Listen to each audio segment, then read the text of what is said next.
Can you take us through the process of finding a no-fee apartment? Sure.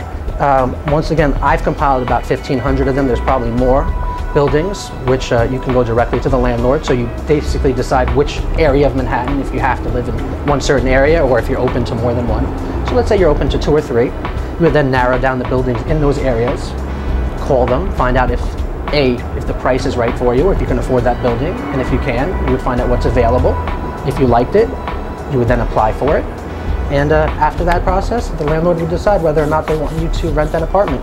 But that process is happening directly through you and the landlord with no broker involved. So if you do get that apartment, you save yourself 1.8 times the monthly rent, which is just about 2 months' rent, in your pocket instead of in a broker's pocket.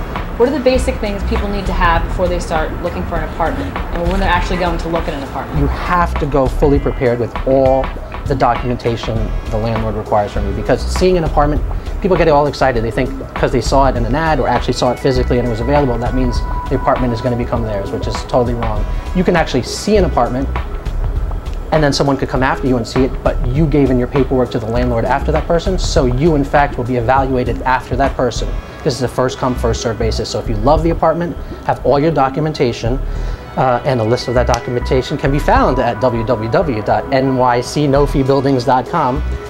And make sure you bring it with you, because if you love the apartment, you want to go directly back to the landlord's management company and apply for it immediately. That's the process. You love it, you run to the management company. You don't talk about it with your parents. You don't have them family members come see it a day later. Your friends fly in to see, make sure you like the space. You love it, or even if you like it, you apply for it. The worst that can happen is you get it, and you decide not to take it, and you lost yourself a $100 application fee. But don't wait for anyone else to approve it as well, unless it's a roommate who's splitting the rent with you.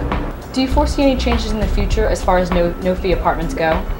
I think this is just, the best real estate market in the last 15 years that I saw was right after September 11th, unfortunately.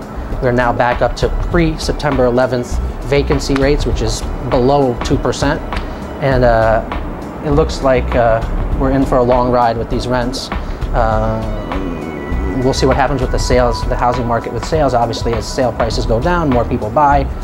Rents go, vacancy, occupancy goes up a little bit, but it's Manhattan. It's always really tough. We're only talking about a few square miles here, and it seems like everyone wants to live here. So, you got to do. It's hard work. No one says it's easy work to save yourself a broker's fee. It's like taking on a second job. Anyone who tries to tell you differently is fooling you. It's a second job, but you're doing it to save yourself thousands of dollars. And it's a decision you need to make, whether you want to deal with a broker who will do the legwork for you, or if you want to take it on yourself and save yourself that money.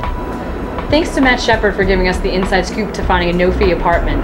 Check out his website and you'll find all the information you need. Good luck.